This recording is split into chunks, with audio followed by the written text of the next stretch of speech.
Brilliant. So let's get going. So this is how to tackle the recruitment crisis with employer branding, Wagger Digital and GlosJobs. So if we could just move on to the next slide. So my name is Dan Jenkins. I'm a commercial director here at Wagger Digital. I've been at Wagger Digital now for over 6 years, evolved from a marketing executive right the way through to a head of client services and now a commercial director. And I'm excited to be working with you on the employer branding side of things. I'm going to hand you over as well to my colleague Cheryl, who will have the opportunity to intro herself. Hello, hi everyone. Thanks for coming along. So I am the founder and the CEO of Wagger Digital. So I set up Wagger 12 years ago from my back bedroom, and we've grown into a business with 3 offices and 26 staff. So I'm really excited to be here with you today, and hope you find lots of value in what we've got to share. Thanks, Cheryl. And we're obviously joined by Belinda. So Belinda, if I could just hand over to you. Thank you. Hello, everybody. I've run the GlosJobs website in Gloucestershire for the last 23 years, and I'm really pleased to be working with Wagger Digital to bring you this webinar, and hopefully we're all going to learn something. Thank you, Belinda. And just finally, as Cheryl touched upon, in terms of us as an agency, we have teams across 3 locations. So we're based in London, St Albans in Hertfordshire, and also here in Cheltenham, where I'm zooming into you from at the moment. So we have a team of experts and specialists across all those regions. And as I say, if there's anything that you'd like to find out more, myself, Cheryl, Belinda, or even this team of experts can support you in terms of your employer branding and marketing journey and where you may be going next. So, Cheryl, do you want to kick us off? Let's talk a little bit about the recruitment crisis. Brilliant. Okay, fab. Sorry if I look like I'm sitting in the dark. I'm not actually sitting in the dark, but some reason only my head is visible. I'm in one of those little booths in our Cheltenham office. So the recruitment crisis, I'm sure you're all feeling it very much. I think since COVID, the world of recruitment has changed quite significantly. We call it a war on talent. There have been times over the past couple of years where there have been more jobs available than people looking for jobs, and that's a scenario that has never been seen really in the UK. So I think the days where you can advertise jobs simply by saying we have jobs and expect to be inundated with applications are really gone. It's very much a question of you need to make your company stand out and to set yourselves out as being different if you want to recruit the best people and retain the best people. So it's really about selling those benefits and selling that experience that you're going to offer when you are, employing someone, when you're working with someone. And that's what we're going to talk about today, is how you can get that message out and how you can, make sure that people understand, even before potentially they've started looking for a new role, what you have to offer. So when they actually do start looking for a new role, they're already thinking, oh, that's where I'd like to go. That looks like a nice place to go. And you can start to build up a pipeline of potential staff that you can tap into when someone leaves or when your business is growing. You've already got people in the pipeline that you can go to and start to interview, etc. So the world has changed quite a lot with recruitment and the way people work as well over the past few years. So whereas before we used to work to make a living, we were commuters, we really valued the benefits that we were given, and it was very much a question of juggling work and life.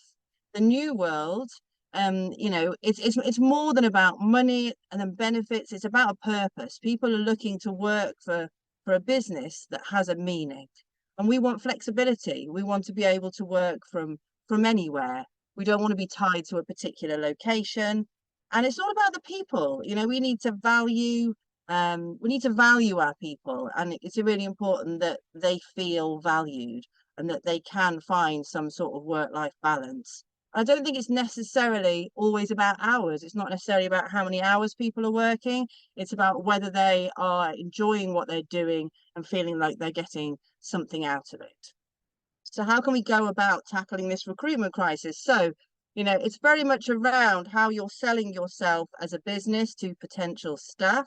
So when we're thinking about, you know, the adverts that you put out online, when you're advertising on something like GlosJobs, for example, when you're on social media, you know, any communication you put out there about, you know, your vacancies, you're selling your employer brand. So when we talk about your employer brand, it's a set of attributes and qualities. It's often intangible, that it makes your company distinctive and attractive. So every company has an employer brand, whether this is a conscious thing or not, and it's very much your way of being able to make your business seem more attractive compared to your competitors. So it allows you to differentiate your brand. It allows you to compete for the best staff, because we all know that we all need the best staff. You know, if we want to provide the best service to our clients, if we want the most creative ideas, we need to get better staff than our competitors have. We want to encourage speculative applications. We want people to be approaching us even before we've started to advertise jobs. So we need to be influencing people and getting people excited about working for us even before they've necessarily started that application process. And also thinking about headhunting. If you're going out headhunting people, you want them to straight away say, yes, actually, I've heard of you. I really do want to come and work for you. So there's lots of great reasons why, you know, having a really strong employer brand is going to be really important in order to make sure that you're getting an edge over your competitors and that you're really differentiating yourself. So when you're putting together your employer brand, you need to think about what makes you different, what makes your company better than your competitors. So one of the big ones will be about your culture. So lots of businesses have great culture, but lots of businesses don't shout about their culture, and they don't really show from the inside out what it's like to actually work for you. So I'm going to talk today about lots of different ways that you can get your culture out there. You can help people understand what your culture is like. And the best way to do this is through using your staff themselves, using them as advocates, so that it's their voices that are talking about what you have to offer, rather than your own voices, which are obviously, you know, they would come across as quite biased. So when we're talking about culture, there's lots of different, you know, ways we can think about culture. You know, people want to feel valued. They want to have shared goals. They want to feel empowered. There's lots of different elements that will be really unique to your culture that we need to kind of put together into developing your key messages when you're going out to your potential staff. So here's some examples of our team at Waggadah, of how we sell our culture in, and how we get people excited about wanting to come and work for us, and really showing what agency life is like. So we need to very much, you know, when we're thinking about what are those elements that we can use to sell the employment opportunities in our businesses, we need to put ourselves in the shoes of our staff, because everyone has different needs. Some people might be looking for flexibility. Some people are looking for you know, more training and development opportunities. So it's really important to talk to your staff and to ask them, you know, as individuals, why is it that you work for us? What is it that makes it makes this a great place to work? And there's a really interesting story about the council in the north of England who were really struggling to recruit refuse collectors. No one wanted to do this job. It didn't sound very attractive. So instead of selling it as come and work for us and collect the rubbish, they sold it as an opportunity to keep fit, to work early in the morning and have the rest of the day free. And all of a sudden, this suddenly became an attractive proposition for certain people who wanted that sort of role. So it's very much around, you know, turning the opportunity into a way that fits the needs of your, you know, your target audience. Well-being, that's a really key one. Here's some examples of some websites where they're very much trying to reflect their culture. It's not enough to just talk about your culture. You have to show rather than tell your culture, so that it feels authentic, and that people can see that you actually mean what you're talking about. So when you have identified what those key elements are, those key messages that you think are going to resonate with your target staff, you can develop what we call your employer value proposition.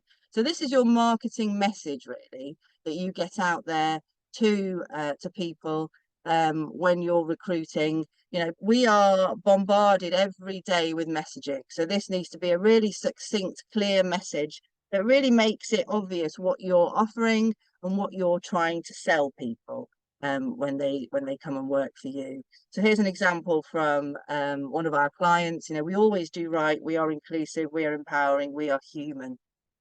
This really gets across what they're offering and the sort of organization that they are. So when we're thinking about our messaging, we need to be really succinct, excuse me, and think about how we can get across that message in a way that really resonates and is really powerful for your target audience. You know, authenticity is really key, and I'm going to show you some examples in a bit about sort of stock photos. The use of stock photos can really negatively impact your employer branding messaging because it just looks all really inauthentic. It's really very much about showing rather than telling when it comes to your employer branding. We need to have messaging that's impactful, that's original. We need to avoid really generic arguments such as we offer good career opportunities. Those sorts of messages don't really resonate with people and they don't excite people. And also you need to really think about if you can bring your own team in, your own staff in to become your advocates, because they're the really powerful messengers in this. If they're, you know, if your peers are talking about what this is, you know, what sort of place this is to work in, and you can see photos of your peers interacting, then, you know, that's a much more powerful message than the HR director telling you what a great place this is to work. So one of the key things that people that is really key for people at the moment is about inclusivity, belonging. You know, work has to have meaning for us these days. No one wants a job where you just turn up for the 9 to 5. The whole idea of togetherness and a team is really, really key. People, I think particularly since COVID, people feel the need to be in a community. And when they're going to work, they want to have shared goals with other people who are in similar situations to them. So the whole idea of togetherness, belonging, and this is why these photos are really important. That you know, these photos that really show real people in your workplace working together and engaging and connecting. So I can't recommend highly enough the importance of getting some real photos, getting some ideally professional photos, but they don't always have to be. You know, we want to get the essence of what it's like to work for you and put that out in your key messaging. We also need to create excitement. You know, we need to get people excited about working for you, about the possibilities and what you have to offer. You know, they need to feel valued. When you go somewhere, you want to ensure that your new role is going to be something where you're offering something where that, you know, your managers actually value what it is that you have to do. You know, we're building a stronger, kinder, greener society. These sort of shared goals are really key messaging that people resonate with.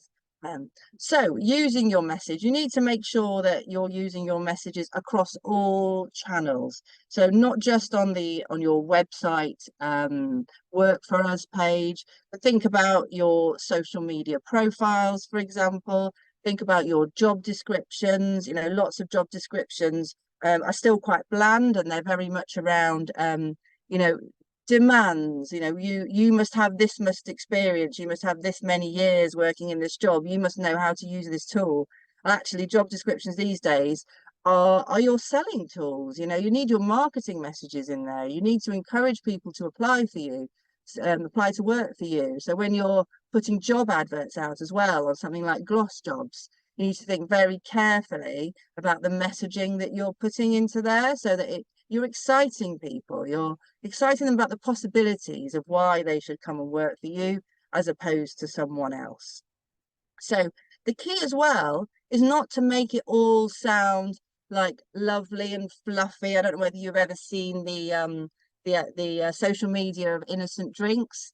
You know, they have a great time. They have a cafe that has fake grass on the floor and picnic tables. They play skittles with the bottles of drinks, but they also try and make sure that they make it clear this is not all you know, fun and games. There is some serious work to be done behind this. And actually, the best staff, you know, they don't want to mess around all day. They want to do challenging work. So whilst we want the messaging to be positive and exciting and dynamic, we also want to make it clear that we're going to be challenging people and that they need to deliver back, because that's how you're going to get the best staff, really. You know, you want talented people that are looking for a challenge. You know, very much around showing both sides of the coin. You know, innocent drinks, he makes it very clear the sorts of person that works well there, that they're looking for. And these are people that deliver back. You know, it's very much a two-way street with this. So we talked a little bit about images. So, you know, stock images, they don't tell a story. They don't convince anyone to go and work somewhere. We really need real images of real people. This is an image from the Work For Us pages of the TUI website. So it just makes me think, I really don't want to go and work with that blonde lady. She looks really, really quite annoying. You know, I want to see real people there. I want to get excited by the possibilities. And so this website, what TUI has done is literally just listed all their benefits and shown some stock photos. It's not exciting me. It's not making me feel like I know what it's really like to work there and why I would want to work there. As opposed to, look at this, here's real people doing their jobs, you know, enjoying what they do, working as a team, working together, you know, feeling proud of what they're bringing. That lady's got her bread. She's clearly proud of what she's created. These sorts of things get people excited about wanting to come and work for you. Authenticity, you know, the stock photos, it's very much about demonstrating that authenticity and bringing the human side of your brand to the forefront. We want to see real people doing real things, so we can build that trust and that familiarity with that brand over a period of time. And video is always going to win. So if you can find team members that are happy to get on video, it's a much more convincing story if you can get, you know, some of your staff to be brand advocates and talk on video authentically and in a passionate, excited way about why they feel you should come and work for the company that they're working for. Brilliant. So I'll pass over to you, Dan. Thank you for that, Cheryl. I think it's really interesting, and one of the things that resonate the most in that section is about I guess the not being afraid to show employees that as a brand they're going to take a leap, or that it's going to be a stretch and a challenge. I think all too often we look at that work-life balance and think that the fundamental message that runs through everything has to be about, as you say, Cheryl, some of the softer sides of things and the fun elements of you as an employer. And actually that can, I suppose, be counterintuitive for some businesses or roles, and about getting that balance in the messaging of how you are, you know, flexible, work-life, interactive as a brand, training opportunities, but then also that individual is going to be stretched, that they're going to develop, that they're going to be something different every day. And so I think it's really interesting how as a business we work to get that balance right, really, in our messaging. So I think that's a particularly good takeaway. Yeah. So let's look a little bit at how we can, I guess, bring some of those challenges and opportunities together and turn it into something tangible for us as businesses. And something that we should always start with is a form of objective. So what is it that we want to achieve? So in a minute, I'll share in the chat a sort of a marketing guide that's going to help you with that. But ultimately, you want to look at what your recruitment objectives are. Now, here are 3 examples. I'll cover them all and then touch upon how they're important. So, for example, I want to reduce the time to hire by 20% in 6 months. I want to increase page views to recruitment landing pages by 25% in 6 months. And I want to reach the right type of people. You know, a nice example of this is we were working with a client where their biggest ultimate issue was recruitment. They weren't filling seats. You know, they weren't getting enough people into roles. But actually, the pipeline was very, very strong, but the drop-off post-interview offer was very, very high. So they were losing too many people, literally from the point of interview to getting them in the room. So then you're able to focus all your attention in what you're doing at that point in the journey. Your touch points, your marketing messaging, you know, what value you're giving to employees. Likewise, if you're not reaching the right type of people, if we look at that bottom one, that's where your job listings and your visibilities, your platforms like GlosJobs and your website, that's where that needs to be a firmer focus in terms of, are you being visible? Are you being seen? Are you getting enough inquiries? So it's always important to start with that place of objective and actually what it is that you want to achieve. And then when you are really firming that up, you can start to look at the employer journey, because the truth is that there's going to be multiple touch points involved in this. So as I touched upon with the job boards and listings in that first objective, and you can see on the left-hand side here, that's going to be really what we would call top of the funnel. That's the start of the process. But if you look at the bottom where we've got reach, act, convert, and engage, there are multiple opportunities for you to reach and resonate with the target employees at every point in that journey. So if you look at the middle of the funnel, we might start to give more weight to things like content marketing and social media. Perhaps there are employee referral schemes or company benefits that are going to help you convert. And then, as I mentioned, if you're having that problem, that issue with drop off at certain point in the journey, are you engaging the customer enough? I've got a really nice example, actually, somebody on my team who's been with us now for 2.5 years.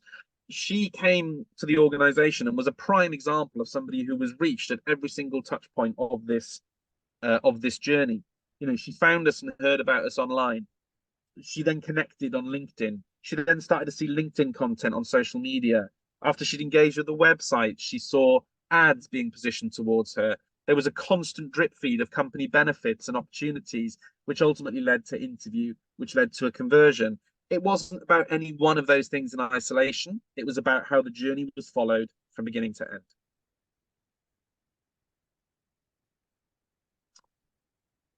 And so you might need to consider where you need to invest your time and revenue. So, for example, reaching new audiences through paid social media.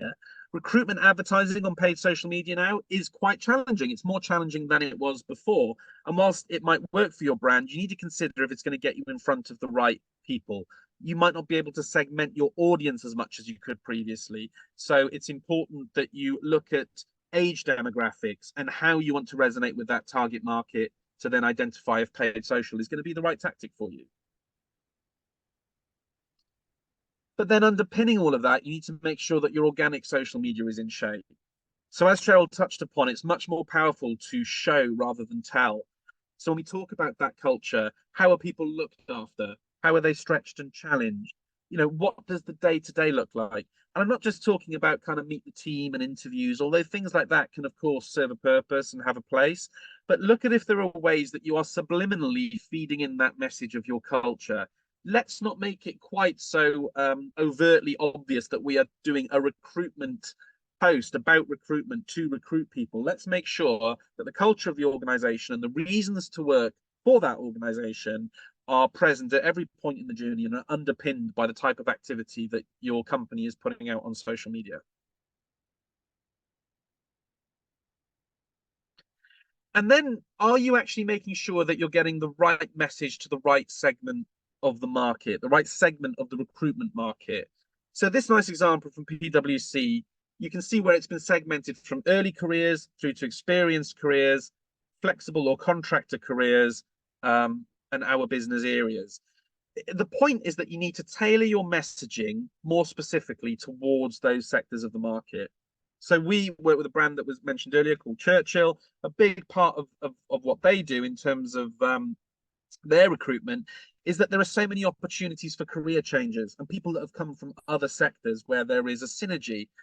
Consider if you're positioning your job ads, your content towards those people and making sure that the message resonates with them. So whether they're ex-military or they're coming from a different sector, are you making sure that you're developing effectively marketing content that is going to reach, resonate, and engage with those people so that you're getting in front of them in the interview room? Here's a nice example of a brand showing rather than telling.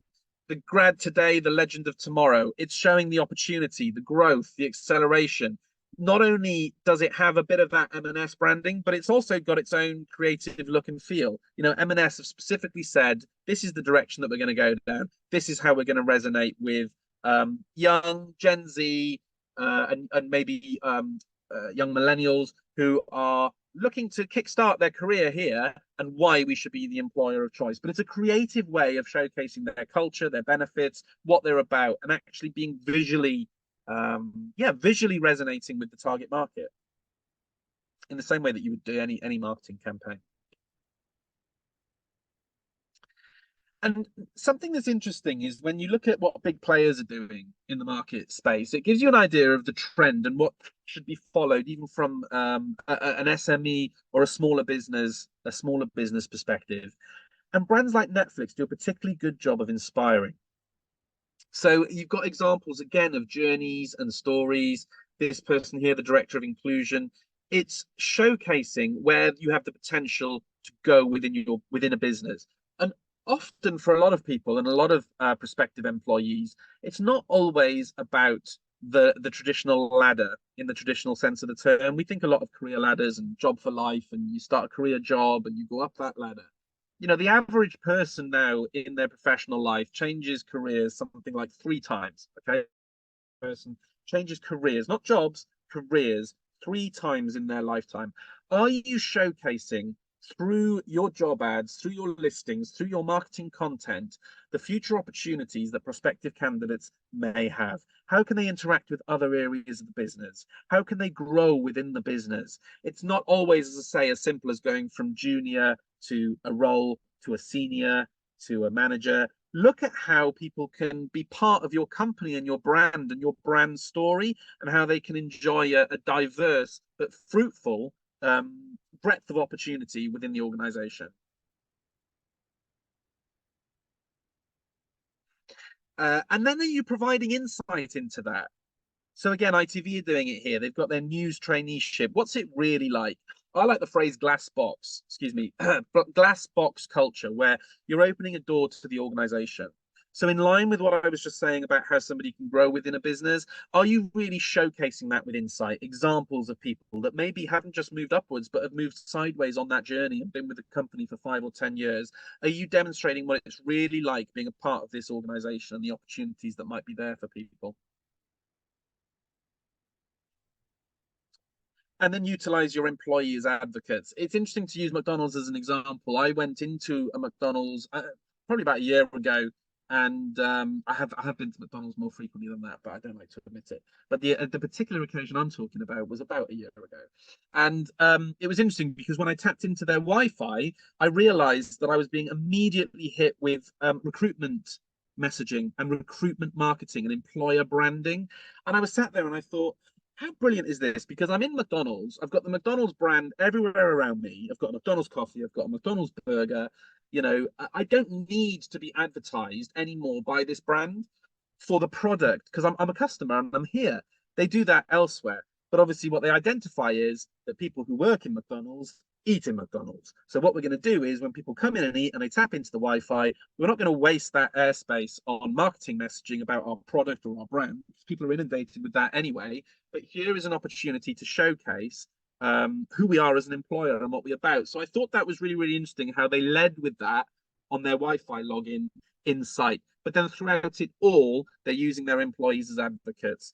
You know, are we considering everything from diversity and inclusivity? Are we making sure that we're showing a plethora of employees?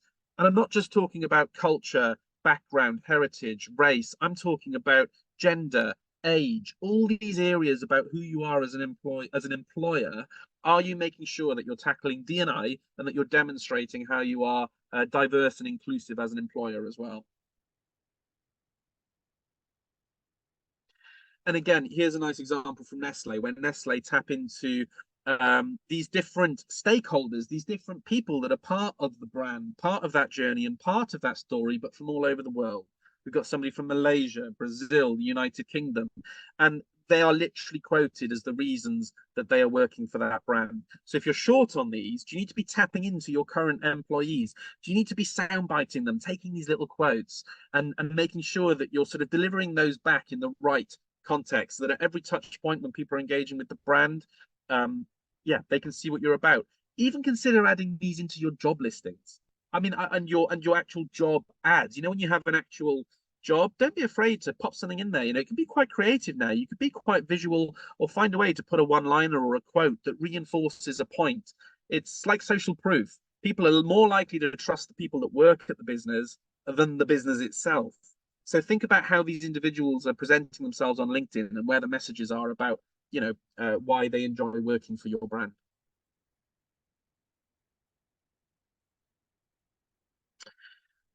So when we bring all of that together, it's important as well to look at how we are actually measuring success. Cheryl touched upon this brand earlier on. We've worked with All About Children for a number of years, and we actually, I guess it's one of my proudest moments when you do a particularly strong marketing campaign that also contributes to a recruitment crisis, right?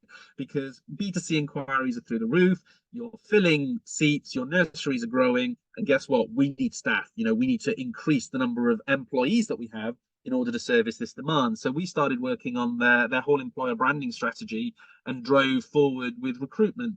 And we drove the campaign All About Children, Nothing Without You. But then how do you quantify success from all these different tactics? If you have job listings, job boards, online presence on your website, how do you actually then start to quantify that? So you might look at things like the increase of new users on recruitment pages, how people engaging with recruitments on our site. What's our click-through rate from our job listings and our job boards, or how are people engaging with those from our website?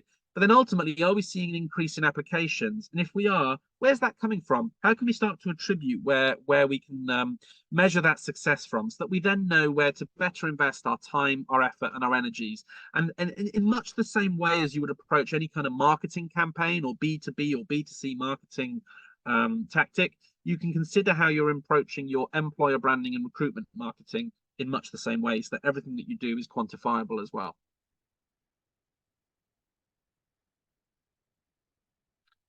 So what are the key takeaways? Well, if you simply looked at 4, you go away and you think we need to establish our recruitment objectives. What really is it that we want to achieve? Yes, we want more people to be a part of our business. Yes, we want more of the right people to be a part of our business. But what are the KPIs and objectives that feed into that? Do we need more people engaging with our brand? Do we need more people reading our content? Do we need more people sending in submissions and applications? Or have we got that issue with drop-off, and we need to make sure that we're holding on to every single person that is a valid employee and making sure that we're nurturing them through that journey? Have you got a solid EVP, employer value proposition? And this doesn't have to be overly complicated. It's so easy to approach some of these things from a marketing perspective and almost overcomplicate them. Take a step back, look at it. What am I offering my employees in a nutshell? If it was on the back of a matchbox, what would it literally say to attract employees in a phrase or a sentence? And do we have that? And if we don't, I think it should be your first exercise to get that put together. Because without that, you can't effectively move on to point 3 and develop powerful messaging. If you want to have messaging that resonates, you need to make sure that it's coming off the back of fundamentally what it is that you're offering to people as an employer.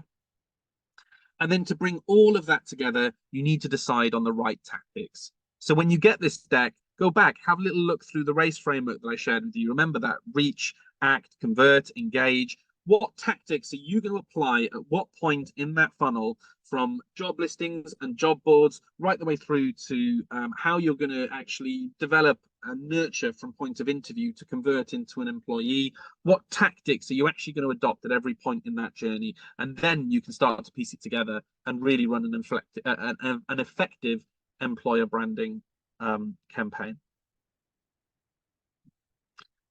Fab. So without further ado, what I'm going to do now is I'm going to hand over to Belinda, who's going to do a bit of a demo, I think, talk you through some areas of how you can enhance your branding, and specifically referencing GlosJobs. But what I would also encourage you to do during that time is, if you do have any further questions, I've had a couple of private ones come through that I can acknowledge and sort of run through at the end. If you have any further questions, don't hesitate to pop them in the chat or message me privately, and then we'll make sure that we address all of those in a Q&A. But yeah, over to you, Belinda.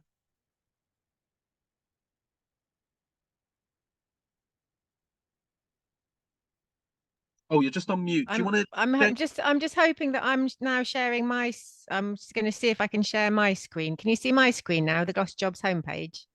Great. Yes, okay. That's working now. Yeah. Good. Thank you. Thanks, Dan. That's really interesting. I've just got a quick whistle-stop tour of some of the companies that are using GlosJobs to advertise, and the good marketing practices that they're using. It sits perfectly with what you've been saying. So just thought I'd give you a few quick figures about the GlosJobs website. As I said, I set it up 23 years ago. In that time, we've advertised 581,000 vacancies. We've currently got 2,000 vacancies.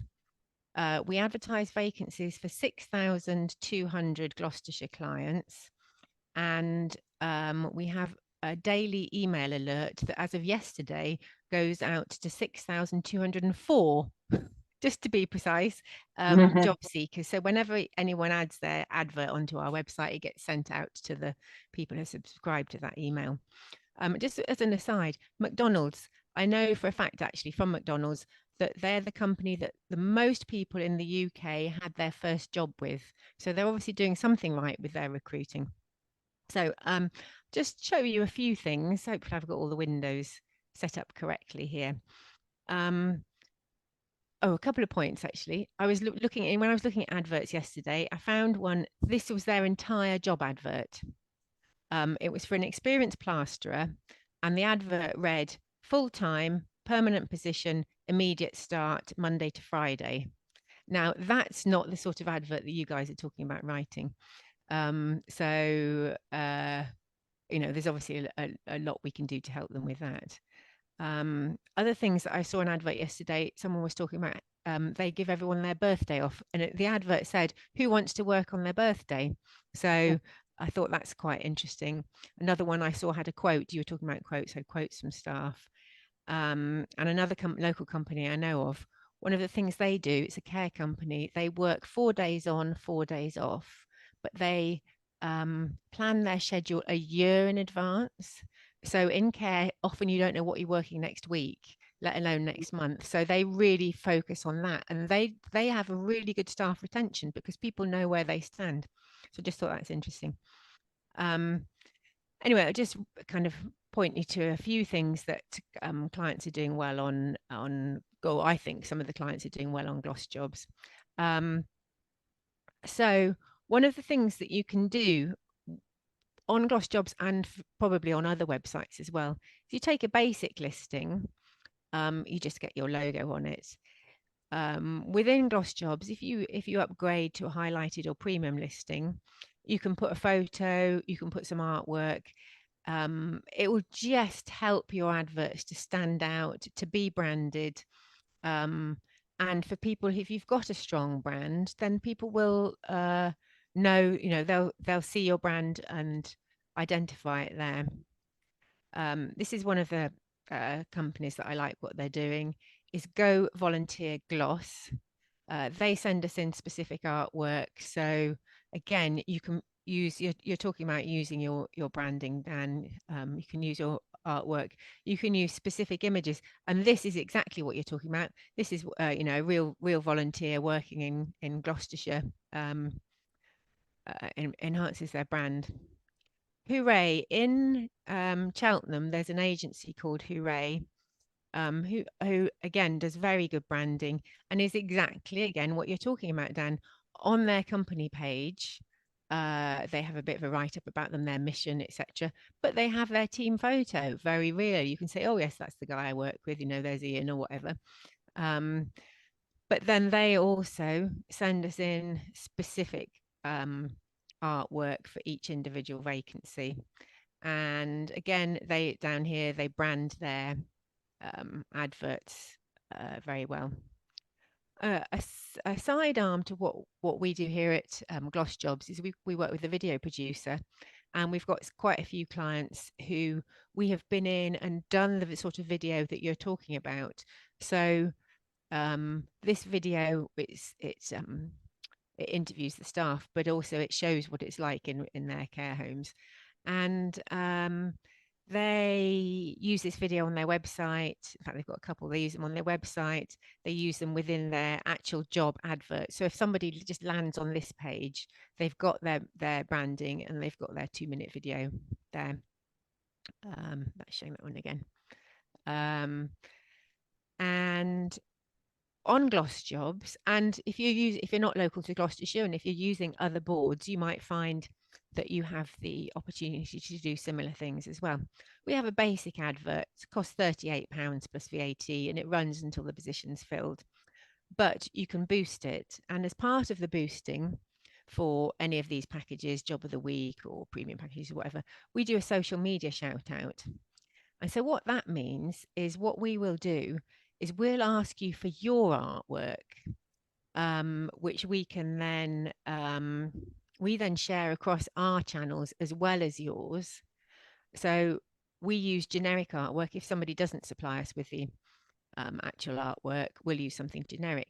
But if you're you know, we'll try and tag your social media as well. But so here we are. This one, we're recruiting. These are the best sort of ones. We ask people to send us in square, specific square artwork. But then we're shouting out for you across our social media. Don't do like this one did. Spot the deliberate typo, spelling mistake that they put in there. Whoops. So we'll shout out across Instagram, Facebook. You're probably seeing that message from my mum. Whoops. Sorry. Quick, I'll move on from that. Twitter, or X. So you'll see we've got 8,100 followers on Twitter, and LinkedIn. You'll probably see some messages here as well. Whoops, I'll keep moving along. And then we have here a GlosJobs group, Jobs in Gloucestershire group, where we have 20,700 members in that group. And again, when you advertise on GlosJobs, we admin that group. You're allowed to promote your adverts within there. So you're going straight out to 20,700 active job seekers in Gloucestershire.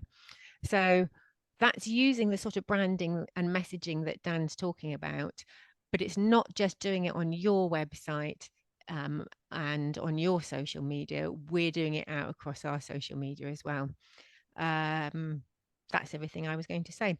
And other than that, GlosJobs, we're a small independent local company in Gloucestershire.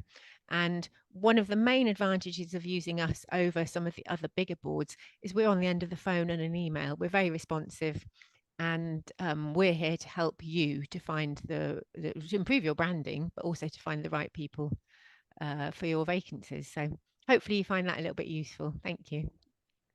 Yeah, thanks, Belinda. Thank you so much for that, Belinda. Brilliant.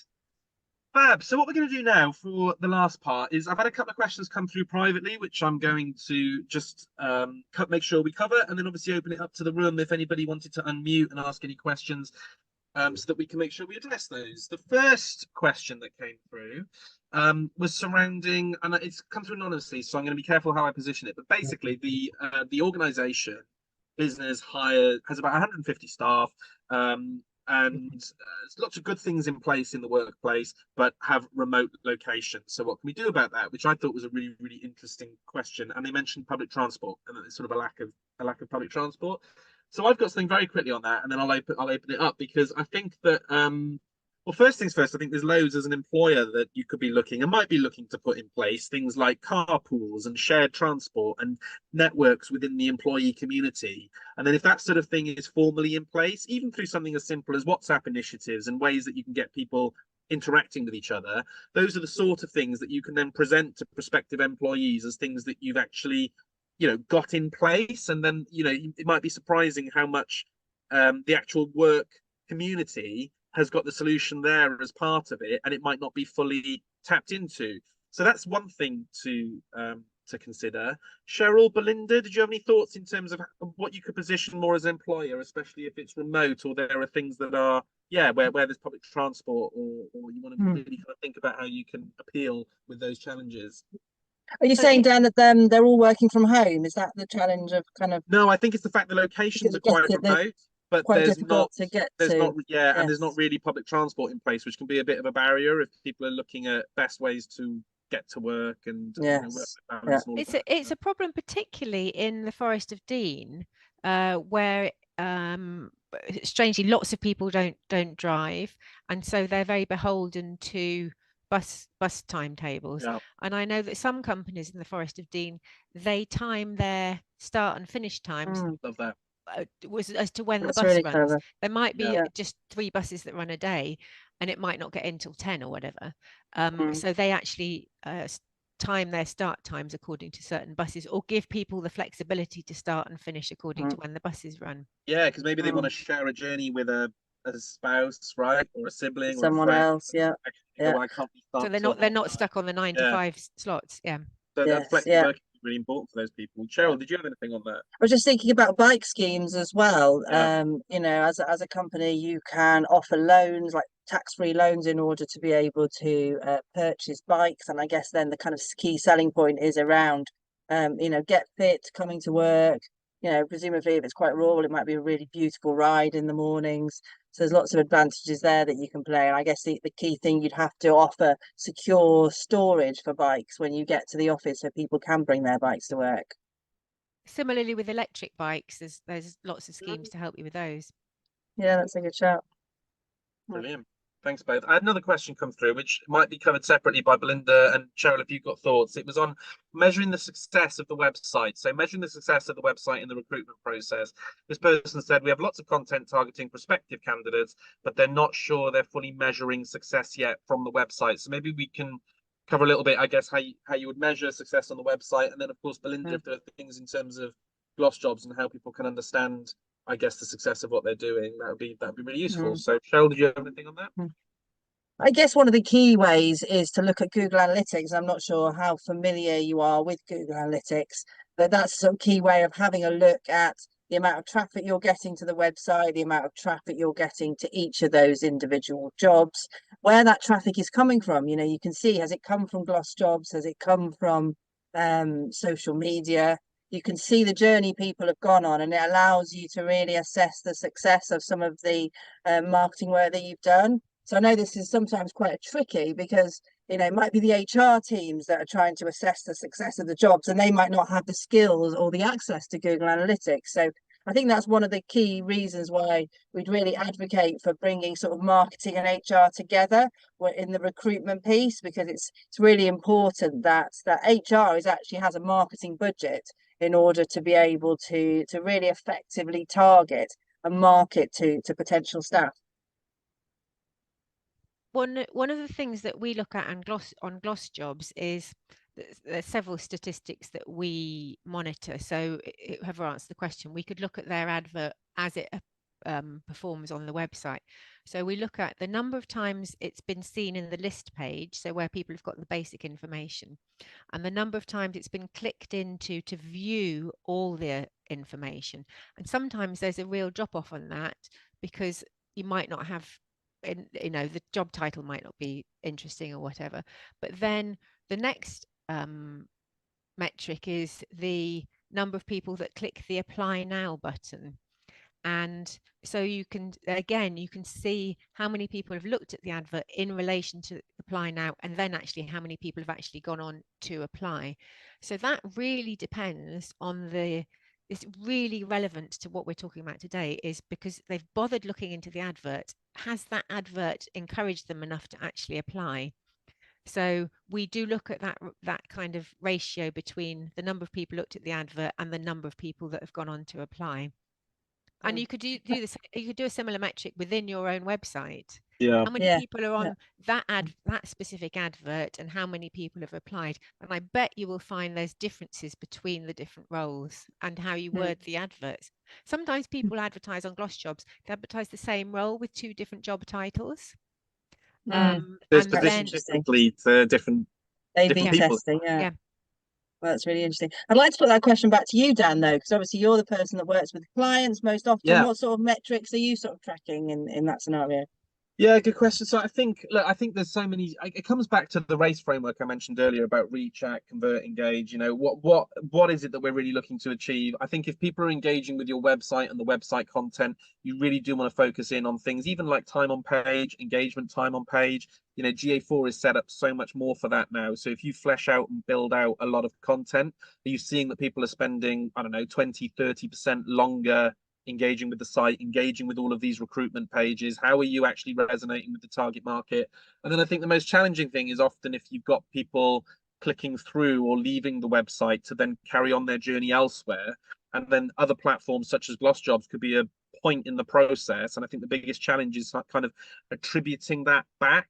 So the more that you're able to work with any external partners as well, or other organizations that you're working with to tie up conversion tracking, that can be really, really good, because sometimes there's ways of doing that. And if not, just looking at those click-through metrics. So how long has somebody spent on this content, and how many people have clicked an apply button, so that even if that takes them somewhere else on the journey, are you able to technically look at what your kind of a guide of a conversion rate from that content? So there's lots you can do throughout the journey. A lot of it will be, teed up with Google Analytics, GA4, as Cheryl kind of mentioned, but there might also be some conversations with external partners and looking at things post that website journey to really attribute the success of the website. So it's not a one size fits all, really.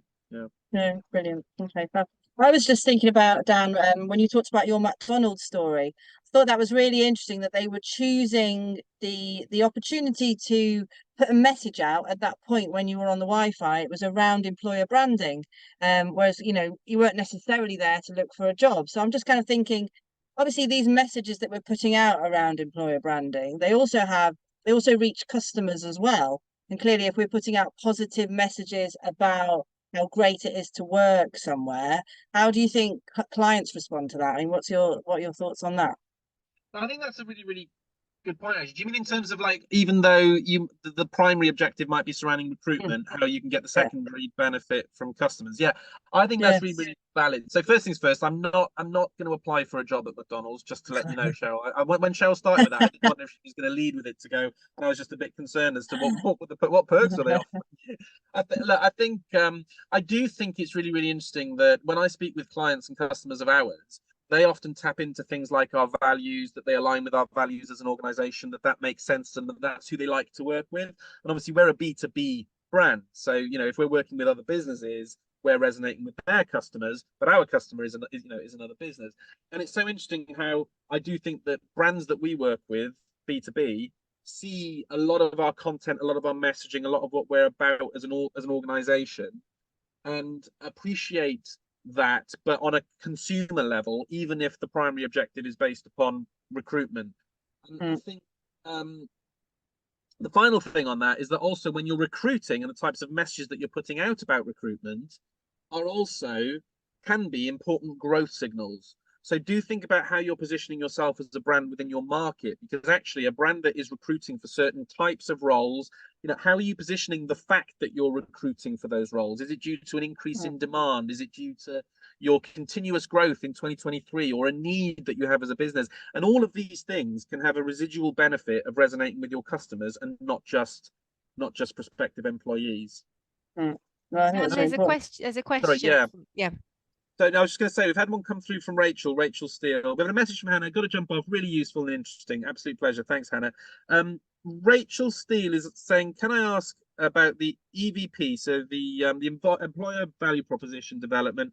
How do you recommend working this out with current staff? So actually building an EVP. Cheryl, Belinda, does anybody have any thoughts on that?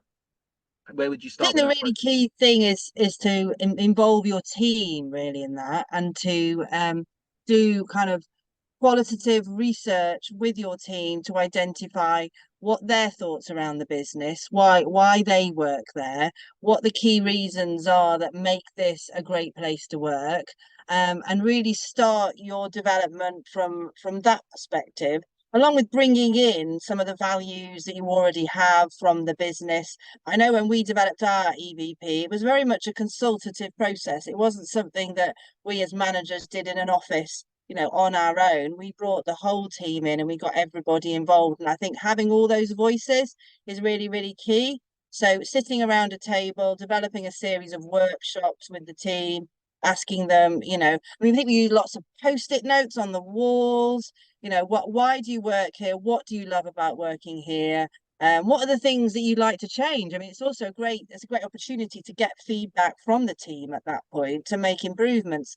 And I think that's one of the things that is really exciting about developing your employer brand, because it's not just about selling what you've already got. It's also about molding what you have and constantly improving it to make it more attractive to people and make it, make it part of your business. And it's a profitable part of your business. It's not all fluffy and nice. It's a commercial thing.